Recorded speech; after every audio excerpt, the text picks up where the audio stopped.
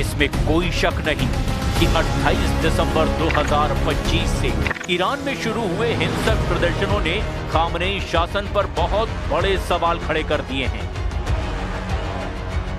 44 साल से ईरानी सत्ता और शासन का केंद्र बने अली खामनेई को भी अंदाज नहीं था कि ईरान के सभी 31 प्रांतों में 200 से ज्यादा शहरों में खामनेई शासन के खिलाफ प्रदर्शन हो सकते हैं।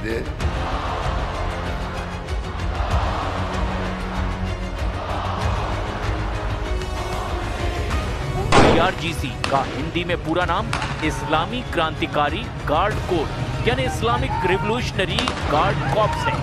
इसे फारसी में सिपह-ए-पासदारान भी कहा जाता है। दावा किया जा रहा है कि इसने बेरहमी से प्रदर्शनकारियों को कुचल डाला है। कुछ मीडिया रिपोर्ट्स का दावा है कि ईरान की IRGC के अधिकारियों ने माना है कि 5000 से ज्यादा प्रदर्शनकारी मारे गए हैं, जिसमें 50 के करीब तो सुरक्षा बल के हैं।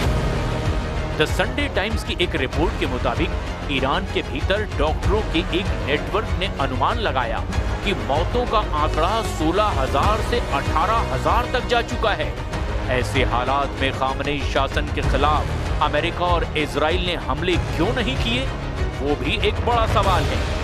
लेकिन कुछ रिपोर्ट्स में दावा किया गया कि ईरान ने अपने जंगी तेवरों से अमेरिका और इजराइल को बैकफुट पर धकेल दिया।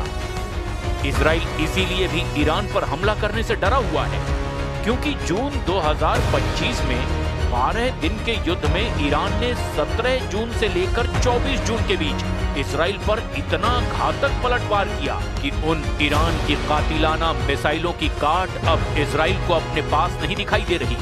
वो तो ट्रंप ने आखिरी वक्त पर ईरान पर दबाव डालकर युद्ध रुकवा दिया, वरना इजराइल की राजधानी तेल अवीव का हाल भी गाजा जैसा हो जाता।